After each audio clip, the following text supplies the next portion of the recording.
Hello and welcome to Minter Dialogue, episode number 408. My name is Minter Dial and I'm your host for this podcast. First, I'd like to give a quick shout out and thanks for putting up a 5-star review for the show to Sarah Freese on iTunes. Please do consider to drop in your rating and don't forget to subscribe to catch all the future episodes. As for this week's interview, it's with Yetunde Hofmann. Yetunde is a portfolio non-executive director, speaker, advisor, founder of Solaris, as well as the author of the new book, Beyond Engagement, The Value of Love-Based Leadership in Organizations, which came out in August 2020. In this conversation with Yetunde, with her background in HR in major global corporations, we discuss how and why to bring the concept of love into the workplace, even into the boardroom. We look at what is love, how does it translate into work, what is tough love, and many more very powerful notions. You'll find all the show notes on minterdial.com. Now for the show. Yetunde Hofmann. As we were just talking before, I'm trying to pronounce that correctly. Great to have you on the show. Thank you. You are the author of a book that really I was fascinated by. I've had the chance not only to read it, but to talk about it with other people.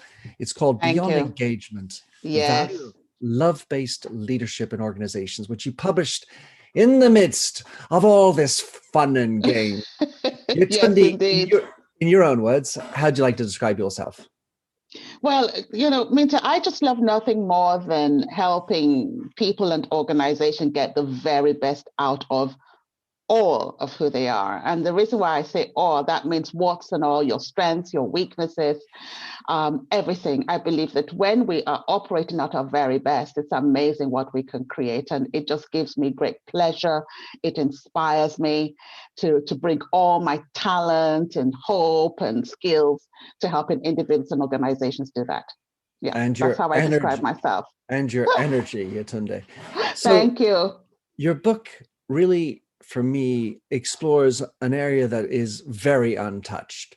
Mm-hmm. As far as my experience from the reading that I've ever done. So this idea of putting love into work, where did you get that idea? Crazy. My background is I've got a varied background. So at the moment, I work as a portfolio non-executive director. I've got my own consulting business, etc. And I run a not-for-profit CIC called the Enjoyable Life Series. But before that, I grew up in Nigeria. I'm Black and female. I've driven a lot of change in organization. My background is HR.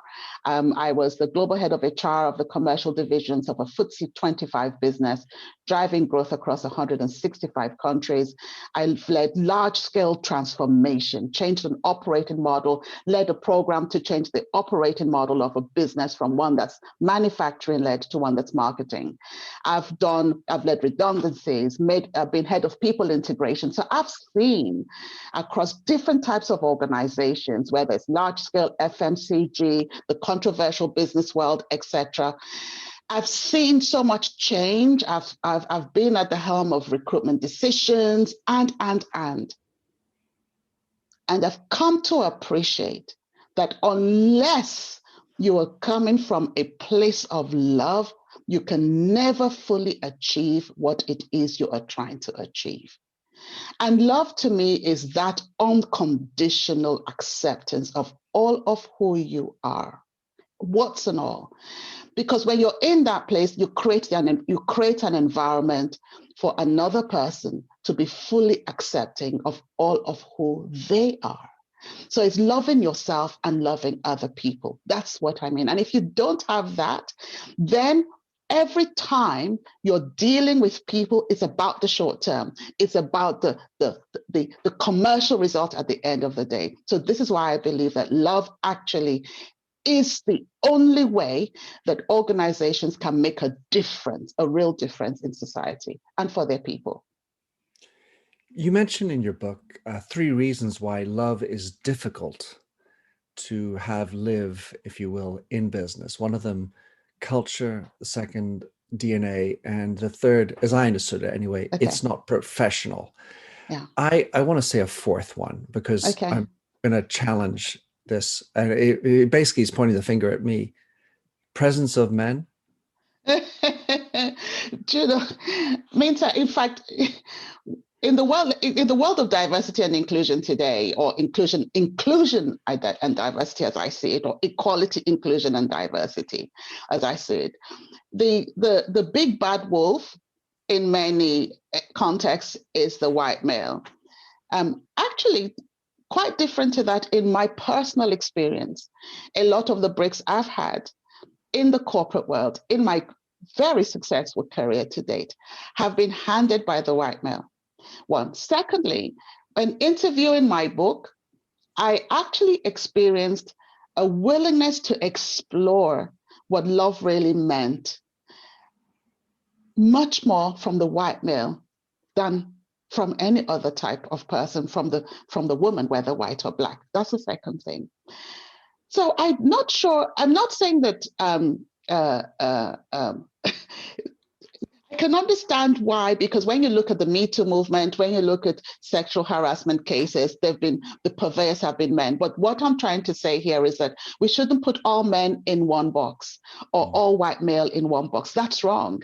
In fact, that's contrary to the notion of love, as I see it. Because when you come from a place of love, you're willing to accept the person for who they are. It's not that you accept bad behavior. I'm not promoting bad behavior at all. In fact, I abhor it in the way that I define bad behavior. What I mean is being willing to separate the behavior from the person and see what a person is trying to do. That's what love is. So when you talk about men in organization, yes, of course, sometimes you have the alpha male, you have men who are bullies. I've been bullied by men. I've been undermined by men, absolutely. But that doesn't mean I believe all men are terrible. And I think actually it's the men in organization, those who are leaders, if they have love in them, they're the ones that create the opportunities for people, they create the opportunities for diversity, they create the opportunities for different departments in organization to bring their best. They're more purposeful and. So I think men yes and men no.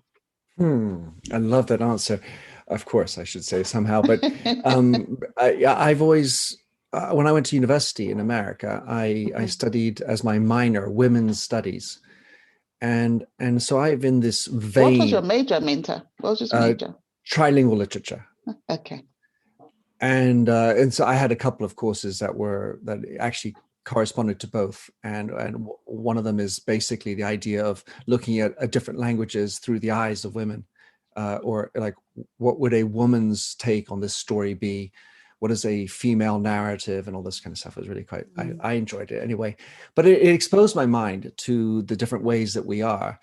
And in the writings that I've done, I've obviously written a book on empathy, and the last book is really about how to be you with warts and all, just like you're saying. So I'm coming at the same, I think I end at the same point, but I go at it from a different angle. And certainly I believe that, like you say, there are no men and there are yes men, good men and bad men in that respect.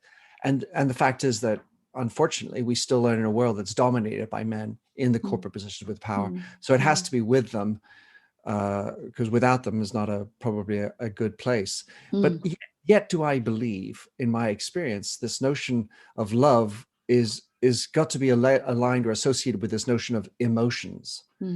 And how do you tell somebody, let's go with infinite love, but how much emotions should we bring into work? How do you temper that as an HR person running so many businesses? We can't run around all crying all the time, because that's probably not useful, right? Or spending time hugging only or listening only. So tell us how you modulate that. Yes. Well, the kind of love I'm talking about, which is why I think it's the most critical leadership capability ever, is the love that allows you to have your emotions and not allow your emotions to control you. Because when you think about it, when you hug in times which are inappropriate, or you hug someone who doesn't want to be hugged, that's not showing love. Love is saying, I accept you and I see you as human and I'll respect your space. When we show emotions like anger, that's not love. But if we are also forgiving of somebody who comes and is angry and behaves badly, unlike them, that's also love. So for me, love it's relational, it's one-to-one. It's taking the time to understand the persons who are in your team. And it also means taking the time to really understand yourself. What drives you? What emotions drive you? Where they're likely to show up? How you can, what is a message that you send by the various demonstrations of different kinds of emotions? A willingness to do that, a willingness to listen, and be appreciative of that in the people that work with you and work for you. So it's not about reacting willy-nilly, because love is about saying, well, I know where I am. I've got to be myself with skill. I've got to be myself with skill, and I've got to demonstrate a respect and a love for those around me. Can you imagine coming into work and you're crying all the time, or you're very angry all of the time? How does that impact people who may have different cultures to you, cultural backgrounds? How would that impact people who have different behaviors to you? So you've got to constantly be, especially as a leader, constantly be aware of the context in which you're in. And in fact, when it comes to really mobilizing people to be aligned behind what you're trying to do, is using your emotion to inspire, to motivate. And there are times when you have to be vulnerable. Tears are okay. Tears are okay. But are they genuine tears, or are you using tears to manipulate? Love comes from an intention of wanting to achieve the good for yourself, for your team, for your organization, and for the communities your organization serves. Wow, that's powerful, Yetunde. I just want to ask, just to make sure I understand. You use this expression, love with skill. And as I was listening to you, I wrote down two words: understand the context and operate with intention. Yes. Is that the skill? Absolutely. Understand the context. You've got to know where you're at. You can't go to an organization that's going through a very, very, maybe a small business that's going through a lot of change. They're losing a lot of money. They've invited another leader from a successful business to come and share some ideas with them. And he or she comes in and keeps boasting about how they're making millions. That's not love. So you've got to be contextual. You got to demonstrate an understanding and appreciation, compassion. One of the fruit of love is compassion. One of the fruit of love, which is important to you, empathy. You've got to demonstrate that. And love is be yourself with skill. You've got to know who you are. In leadership, the importance of self-mastery should not be underestimated. That means you've got to know who you are. You've got to know what you're about. I totally believe in that notion of the I, understanding the I and getting through that. You also used another expression, which I'm going to note down and I'm going to follow up, which is leadership has emotions, but don't let the emotions have you, if you will. And I think that's a very interesting nuance. All right, when you are talking to a CEO, and I'm going to just be generalist, but generally, I don't believe that the CEO is going to think love is the top thought. I've got to get business in. I got the new cycle, innovation. I got to fire 50 people or whatever. What is the elevator pitch that says, "Oh, now I get it"? Winter, when I was conducting the interviews for my book, sometimes some of the CEOs were like, "Oh my goodness, where do we start?" But by the end of the interview, they had come around it.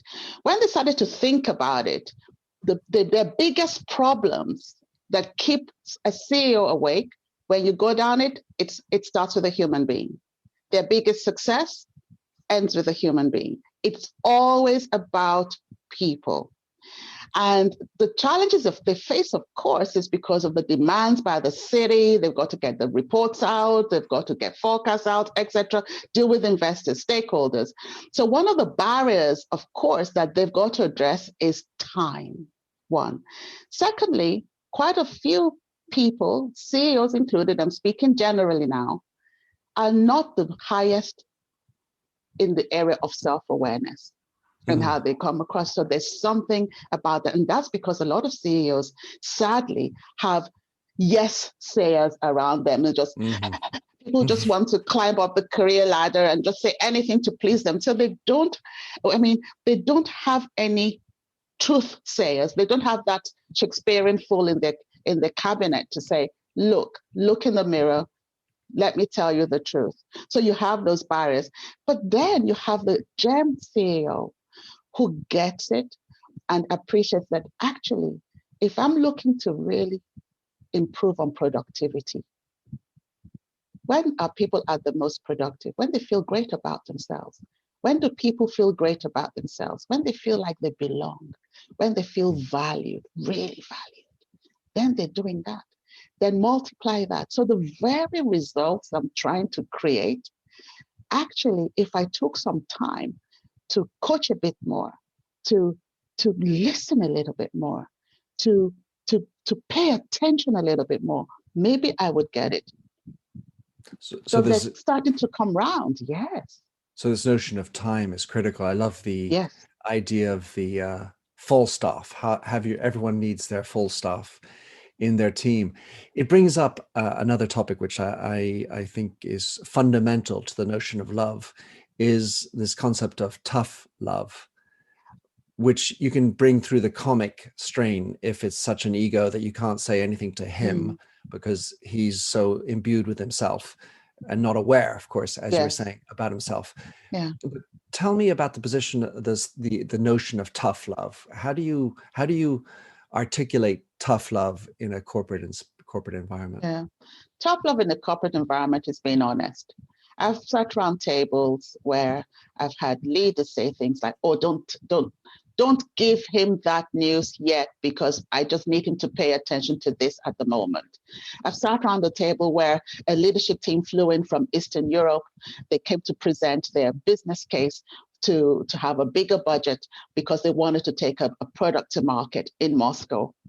And they screwed up with their presentation. They didn't do a great job at all. And everybody around the table, including their boss, who had supported them in preparing for that conversation, said, "Fantastic, awesome." When they left the room, straight away, the CEO turns around to the table, and I'm making notes, and said, "What do you think?" "Oh, that was awful. This was this, this was that." Complete opposite report. They weren't going to get their ask. They weren't. And then I asked the question, but who's going to give them that feedback? "Oh, well, let's not disappoint them. They've flown all this way and we'll do it in time." This is what happens. This is why people sometimes lose their jobs, because tough love actually is saying that you matter enough to me that I'm going to deliver this message, which may not be the best for you in the short term, but believe me, it's going to help you.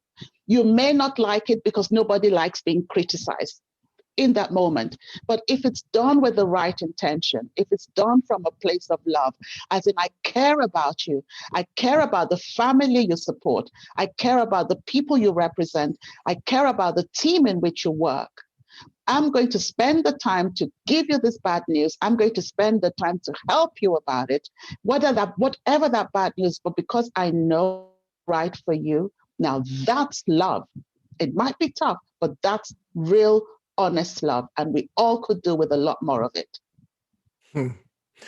And I agree. I have a wife who's very capable in that category. And so I wanted to go down one more route with tough love. You mentioned it's bad news. You're not going to like this. Two things. One is the notion of a reprimand. Is that part of tough love? And two, how do you dissociate your emotional desire? That was a piece of work. Yeah.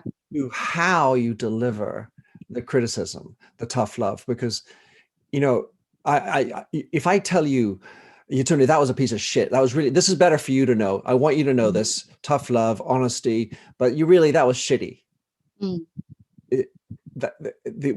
My emotions have carried me. I'm telling you as it is. So I'm being authentic with me. Yeah. But at some level, that reprimand can feel like a humiliation. Yes, and this is why you've got to be relational. There might be one person that that's shit, and you can say that's shitty. And they will accept it because of the quality of the relationship you have, the level of rapport, the depth of relationship you have. And they know, oh, that's Minta. Okay, I'll take it. That's my boss or that's my colleague. And with somebody else, they're more fragile and they wouldn't take it. And it's up to both of you. That's why love is relational. It's always about the person. It's one-to-one. What one person will accept and just take off their shoulders and say, oh, that's him being him, it will be wrong for another person. So as a leader, and this is a leadership capability, you've got to understand the people in your team, and you've got to meet them where they're at. And because you're also leading leaders, because we all are leaders, I also, the person on the receiving end, has got to be contextual. Can I be forgiving? Can I let this go? Or do I care enough about this person, even though this person is the gatekeeper to my career progression, or the gatekeeper to that budget I want, whatever, or that promotion, etc., that pay increase? Do I care enough about how they're being experienced, not just by me, but by others, to have them in a room and say, this has got to stop, and let me help you understand why? Because love is two ways. It's not just one way, it's two ways. Both of us as leaders are relating. Somehow in that context and understanding of the relationship, the fact is that the person who just berated me has the title of CEO. So that is a qualifying understanding context that tends to warp that and say, well, he's allowed to speak to me like that because he has the title of CEO. So so the issue then is a person if talking back at my commander-in-chief or the person who is the gatekeeper of my career, as you talk about it, it sounds like a tricky place for me to be able to walk back, like talking back and say, whoa, you don't need to speak to me like that, dude. Yeah, absolutely. And you know what, Minta, this is the reason why there are many CEOs that need to understand and get hold of my book, because many of them themselves probably haven't even experienced love, and they haven't had it on the way up. But one of the things that I really appreciate is that the CEOs that I interviewed in my book talked about the importance of really understanding the gravity of your role. And I would say to any CEO out there, if you don't understand what it really means to love and to understand, genuinely value your people, and honestly see them as much more than it means to your own end, then if you can't do that, then get out of your job. Because we need CEOs who are servant leaders. We need CEOs who are purpose-led leaders. We need CEOs who, at the root of all they're doing, is the love for their people, a love for their consumers, and a love for their customers. Before self, that's what we need.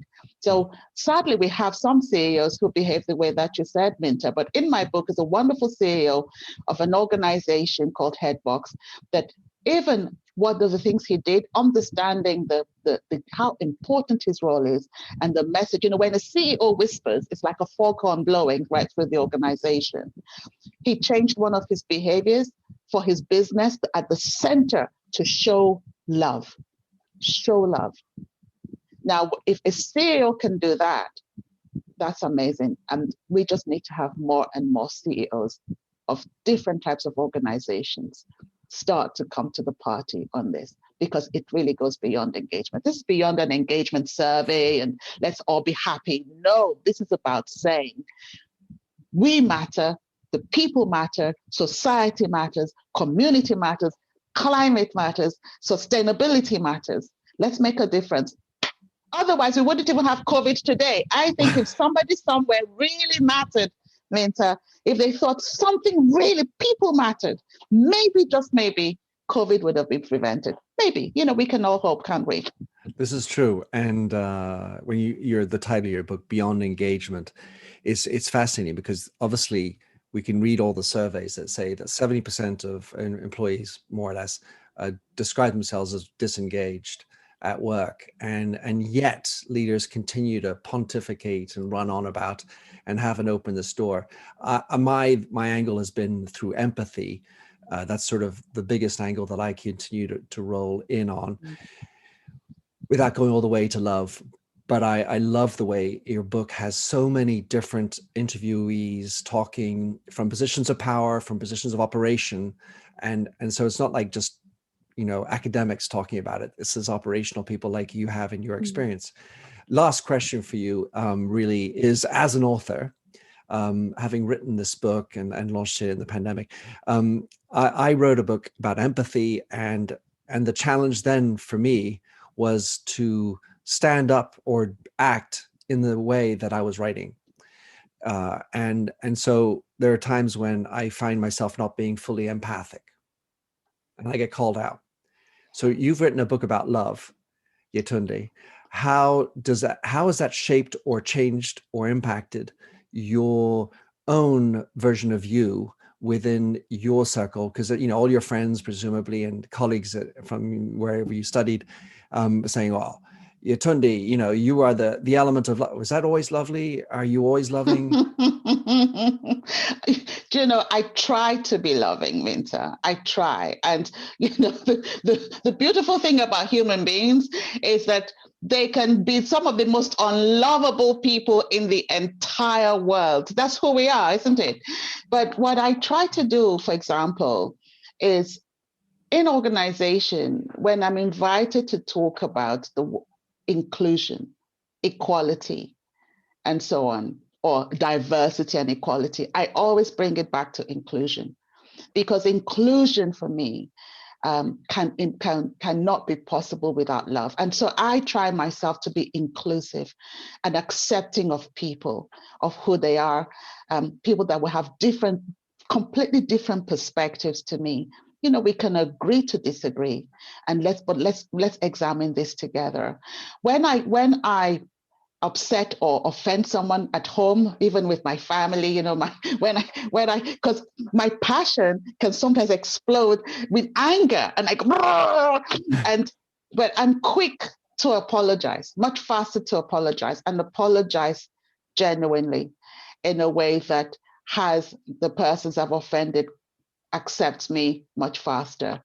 I've got a diverse network of friends. I've got friends who are homeless. I've got friends who are CEOs. I've got friends who are in government of different classes, different races, different sexual orientations. I've got friends that, I feel very rich because of the diversity of my network. And I think that's because I come from a place of love. So I'm not perfect. There are those that would say some things about me, but I think, and I would agree with them that are not pleasant, and I would fully agree with them. But the thing about love and studying it and really believing so much that it's the answer, it has me want to master myself more and more, and has me want to be the best that I can be. And it's become I've become evangelical about it, because I see the pain and the opposite of what business want, what leaders want happening, because they're not paying attention to what matters and what really makes this difference, whether it's in the world of mental health, in the world of productivity, in the world of reaching the bottom line, in making innovation, developing people, promoting, enabling creativity, and. It's all about love. So I'm doing my best, and I'm being an advocate, and also working on myself in the same way too. Yeah, nobody is perfect. Amen to that. Amen to that. Yes. I stand up and say yes. So I obviously am going to encourage people to get beyond engagement, love-based leadership organizations. One Thank last you, word. Mita. You are the founder of Solaris, which I believe is launching. Yes. Just give us a little pitch on that, and then where people can find you. Oh, thank you so much, Minta. I would love it, if you could promote this for me and share it. Solaris is a leadership program targeted exclusively at the Black female professional and executive in organization. It could be from a variety of organizations. And the reason why is, having worked my way up to where I am now, I've had lots of scars and wounds on my back and on my face. And if I can ensure that other Black women coming behind me can avoid one or two of my pitfalls, or have things a little bit easier, that would be awesome. And given this fantastic, high potential, talented women to come together as a group and learn together, that would be amazing. It's a 1-year program. It's a combination of offline and online training. It will have coaching, an opportunity to drive forward a business objective, a personal objective. The faculty are diverse and world-class, amazing faculty.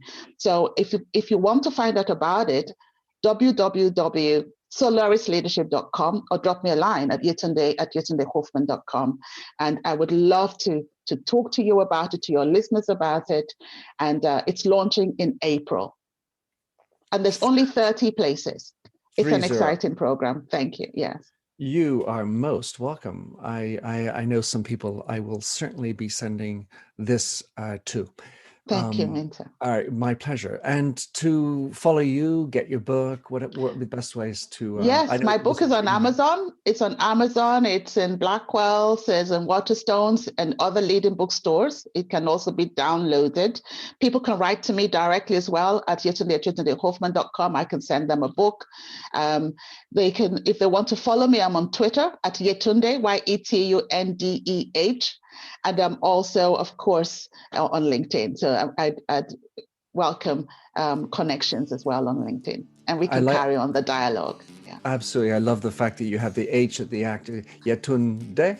That's right. That sounds Canadian. All right. Been a pleasure having you on. Thank you so much. Thank I love your you, energy. Minta. Really appreciate love your message. All right. Thank you. Thanks for having listened to this episode of the Minter Dialogue Show. You'll find all the show notes and other blog posts on minterdial.com. And if you enjoyed the show, please head over to Apple Podcasts to give a rating and review. And to finish, here's a song I wrote with Stephanie Singer, A Convinced Man.